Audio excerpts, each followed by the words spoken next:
Welcome to the second segment of our special three-part series inspired by the Australian Writing Survey in Queensland, conducted in partnership between the Department of Education and the Institute of Learning Sciences and Teacher Education, or ILST, from 2016 to 2017.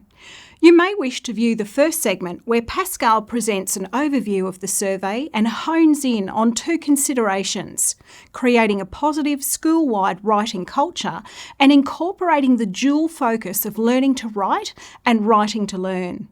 To read the findings of the survey, you can access ILST's final report or view their presentation, Reframing the Middle Years Slump, Writing Pedagogy, Progression, Plateau and Closing the Gap. These can both be applied to your school's context when considering what is required for writing improvement. In this segment, Pascal considers the notion of the writing teacher and how modelling and joint construction play parts in the gradual release of responsibility in student writing. I encourage you to reflect on how teachers in your school might be further empowered in seeing themselves as expert writing teachers, and how it might be used to leverage writing improvement across the curriculum. Part 2 of this series, responding to the Australian Writing Survey, takes into consideration teachers' perceptions of themselves as writers, which can impact how writing is taught and modelled. What does it mean to be a teacher who writes? Hastie and Houtman state that good writing instruction hinges on students seeing themselves as writers, yet that equally essential and often missing from scholarly conversation around writing instruction is that teachers must see themselves as writers in order to teach writing. Kremen and Oliver maintain that our writer identities are likely to influence how we teach writing, and that multiple tensions exist relating to low self-confidence and negative writing histories. Can sharing writing with students influence them to become more serious about their own writing?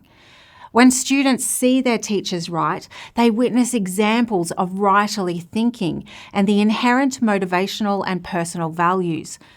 It is compelling to use modelling, think alouds and joint construction in class to not only demonstrate writing but to build a classroom community of trust and credibility. These kinds of activities highlight cognitive processes, writing and self-regulation strategies, and the features of writing for specific purposes.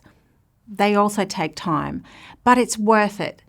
Preparation might include practicing writing a task you set for your students, taking notice of the ideas, decisions, doubts, frustrations, and mistakes and changes you make along the way. This requires a level of confidence to take risks and show vulnerability, but it ultimately teaches students that writing includes these kinds of choices and experiences. Modelling and joint construction fit in with Fisher and Frey's gradual release of responsibility, moving from the teacher directing learning to a point where students take responsibility for their own learning process. It can be applied to writing in progress, to finalised exemplars of effective writing, and it's important to show writing at students' levels too. These activities work as required with the whole class, small groups, or with individual students in order to pitch the writing slightly above where students are. And it's important to select suitable materials or technologies, whether it's on paper, whiteboard, a document viewer, or even a video clip that has been pre-recorded.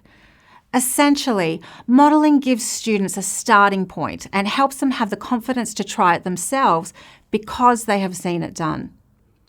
Modelling includes the following and can be adapted to suit your context. Tell students what you will be modelling and ask them to pay attention to the decisions you make as you write, because they will be doing the same task afterwards. Keep in mind, though, that it's important that students are encouraged to think for themselves. Rather than tell them what to write and think, you are showing them how you write and think. As you write, make verbal statements that describe your decision-making processes. This is called a think aloud. Ask students to comment on what they noticed about your thinking, how the writing progressed, and how they think it might influence their own writing. And note that for best outcomes, students practice the skills or strategies directly after the teacher models. Joint construction or collaborative writing moves the gradual release forward, where the group works towards a common writing goal. The teacher takes on the role of a facilitator and generates and records ideas and enables discussion. Students contribute their ideas, and the teacher builds on and incorporates the suggestions. Students respond to others' contributions, and the group reflects on the effectiveness of the collaborative effort. Here are some ideas to make writing visible in lessons in any learning area. Discuss what the task is asking in terms of purpose, audience, the degree of formality or suitable vocabulary, tense and style. Take notes in preparation to write, extracting main ideas from sources or finding evidence to support opinions or change understanding. Use appropriate pre-writing graphic organisers to gather ideas that can later be refined. The department provides examples of different pre-writing organisers. For instance, the planning chapter in episode 4 of How to Teach Writing Online module, or throughout the Getting Kids Writing One Sentence at a Time materials.